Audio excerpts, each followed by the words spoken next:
ಹೋರಾಟದಲ್ಲಿ ಪ್ರಮುಖ ಬೇಡಿಕೆಗಳು ಒಂದು, ಹೊಸಪೇಟೆಯಲ್ಲಿ ರ್ಯಾಪಿಡೋ ಕಂಪನಿಯ ಬೈಕ್ಗಳನ್ನು ಅನಧಿಕೃತವಾಗಿ ಇವತ್ತು ವ್ಯಕ್ತಿಗಳೇನು ನಡೆಸ್ತಾ ಇದ್ದಾರೆ. ನಾವು ಕಂಡಂತೆ ಒಂದು 400ಕ್ಕೂ ಹೆಚ್ಚು ಬೈಕ್ಗಳು ಇವತ್ತು ಹೊಸಪೇಟೆಯಲ್ಲಿ ನಡೀತಾ ಇದೆ ಅಂತಿದೆ.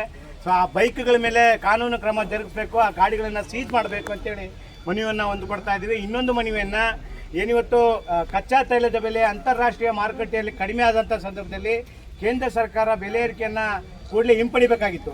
ಆದರೆ ಹಿಂಪಡೆಯದೇ ಇರತಕ್ಕಂಥ ಕೇಂದ್ರ ಸರ್ಕಾರದ ನೀತಿಯ ವಿರುದ್ಧ ಒಂದು ಹಕ್ಕೊತ್ತಾಯ ಚಳವಳಿ ಪತ್ರವನ್ನು ಮನವಿ ಪತ್ರವನ್ನು ಕೊಡ್ತಾ ಇದ್ದೀವಿ. ಸೊ ಎರಡೂ ಮನವಿ ಪತ್ರವನ್ನು ಅಧಿಕಾರಿಗಳ ಪರವಾಗಿ ನಮ್ಮ ಮನವಿಯನ್ನು ಸ್ವೀಕಾರ ಮಾಡಲಿಕ್ಕೆ ಬಂದಿರತಕ್ಕಂಥ senior motor inspector Pradeep sir ಅವರಿಗೆ ಸ್ವಾಗತವನ್ನು ಕೋರ್ತಾ ಇದ್ದೀವಿ.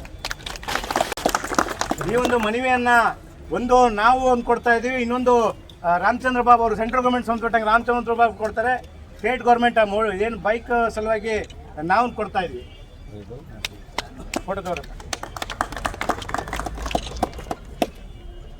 ಇವರಿಗೆ ಮಾನ್ಯ ನರೇಂದ್ರ ಮೋದಿ ಅವರು ಪ್ರಧಾನಮಂತ್ರಿಗಳು, ಭಾರತ ಸರ್ಕಾರ ಮತ್ತು ಮಾನ್ಯ ಮುಖ್ಯಮಂತ್ರಿಗಳು ಡಿ.ಕೆ. ಶಿವಕುಮಾರ್ ಸರ್ ವಿಧಾನಸೌಧ ಬೆಂಗಳೂರು. ವಿಷಯ: ಪೆಟ್ರೋಲ್, ಡೀಸೆಲ್ ಮತ್ತು ಗ್ಯಾಸ್ ಬೆಲೆ ಏರಿಕೆ ವಿರುದ್ಧ ಪ್ರತಿಭಟನೆ. ಮಾನ್ಯರೇ, ಕೇಂದ್ರ ಸರ್ಕಾರವು 5 ರಾಜ್ಯಗಳ ವಿಧಾನಸಭೆ ಚುನಾವಣೆಗಳು ಮುಗಿದ ಕೂಡಲೇ ಪೆಟ್ರೋಲ್ ಮತ್ತು ಡೀಸೆಲ್ ಬೆಲೆ, LPG, CNG ಗ್ಯಾಸ್ ಬೆಲೆಯನ್ನು ನಿರಂತರವಾಗಿ ಹೆಚ್ಚಿಸಲು ಪ್ರಾರಂಭಿಸಿತ್ತು. ಒಮ್ಮೆಲೆ ಬೆಲೆ ಏರಿಸಿದರೆ ದೇಶದ ಸಾರಿಗೆ ಕಾರ್ಮಿಕರು, ಅದರಲ್ಲೂ ಆಟೋ ರಿಕ್ಷಾ ಚಾಲಕರು ಪ್ರತಿರೋಧ ಉಂಟಾಗಬಹುದೆಂದು ತಿಳಿದು ಪ್ರತಿ 2 ಅಥವಾ 3 ದಿನಗಳಿಗೊಮ್ಮೆ ಬೆಲೆ ಹೆಚ್ಚಿಸುವ ಮೂಲಕ ಸಾರ್ವಜನಿಕರನ್ನು ಕೇಂದ್ರ ಸರ್ಕಾರವು ಮೋಸಗೊಳಿಸುತ್ತಿದೆ. ಮೇ 24ರಂದು ದೆಹಲಿಯಲ್ಲಿ ಪೆಟ್ರೋಲ್ ಬೆಲೆ ಪ್ರತಿ ಲೀಟರ್ಗೆ 99.51ಕ್ಕೆ ಏರಿತ್ತು ಮತ್ತು ಡೀಸೆಲ್ 92.49ಕ್ಕೆ ಆಯಿತು. ವಿವಿಧ ರಾಜ್ಯಗಳಲ್ಲಿನ ಪೆಟ್ರೋಲಿಯಂ ಉತ್ಪನ್ನಗಳ ಬೆಲೆಗಳು ಆಯಾ ರಾಜ್ಯಗಳ ತೆರಿಗೆಗಳ ಪ್ರಕಾರ ನಿರ್ಧರಿಸಲ್ಪಡುತ್ತವೆ. ಅಂತಾರಾಷ್ಟ್ರೀಯ ಮಾರುಕಟ್ಟೆಯಲ್ಲಿ ಪೆಟ್ರೋಲಿಯಂ ಉತ್ಪನ್ನಗಳ ಬೆಲೆ ಇಳಿದರೆ ದೇಶೀಯ ಮಾರುಕಟ್ಟೆಯಲ್ಲೂ ಬೆಲೆ ಇಳಿಯುತ್ತದೆ ಎಂಬುದು ಕೇಂದ್ರ ಸರ್ಕಾರದಿಂದ ನಿರ್ಧಾರವಾಗುತ್ತದೆ.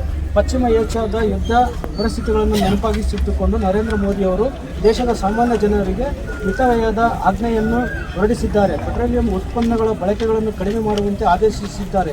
ಅಂದಿನಿಂದ ಪೆಟ್ರೋಲಿಯಂ ಉತ್ಪನ್ನಗಳ ಬೆಲೆಯನ್ನು ಹಂತವಾಗಿ ಹೆಚ್ಚಿಸಲಾಗಿದೆ. ಕೇಂದ್ರ ಮತ್ತು ರಾಜ್ಯ ಸರ್ಕಾರಗಳು ವಿಧಿಸಿರುವ ತೆರಿಗೆಗಳು ಹೊರೆಯಿಂದಾಗಿ ಪೆಟ್ರೋಲಿಯಂ ಉತ್ಪನ್ನಗಳ ಬೆಲೆ ವಾಸ್ತವವಾಗಿ ಏರುತ್ತಿವೆ. ಪೆಟ್ರೋಲಿಯಂ ಉತ್ಪನ್ನಗಳ ಮೇಲೆ ವಿವಿಧ ತೆರಿಗೆಗಳನ್ನು ವಿಧಿಸುವ ಮೂಲಕ ರಾಜ್ಯ ಮತ್ತು ಕೇಂದ್ರ ಸರ್ಕಾರಗಳ ಆದಾಯವು ಪ್ರತಿ ವರ್ಷದಿಂದ ವರ್ಷಕ್ಕೆ ಹೆಚ್ಚಾಗುತ್ತಿದೆ.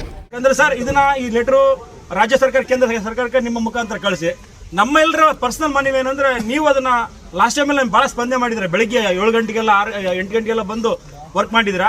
ನಮಗೆ ಸ್ಪೆಷಲ್ ಆಗಿ ನೀವು ಅದನ್ನ ತೊಗೊಂಡು ನಮಗೆ ದಯಮಾಡಿ ಅದನ್ನ ಅನುಕೂಲ ಮಾಡಿಕೊಡ್ಬೇಕಂತೇಳಿ ಒಂದು ಸಭೆ ಮೂಲಕ ಕೇಳ್ಕೊಳ್ತಾ ಇದ್ದೀವಿ.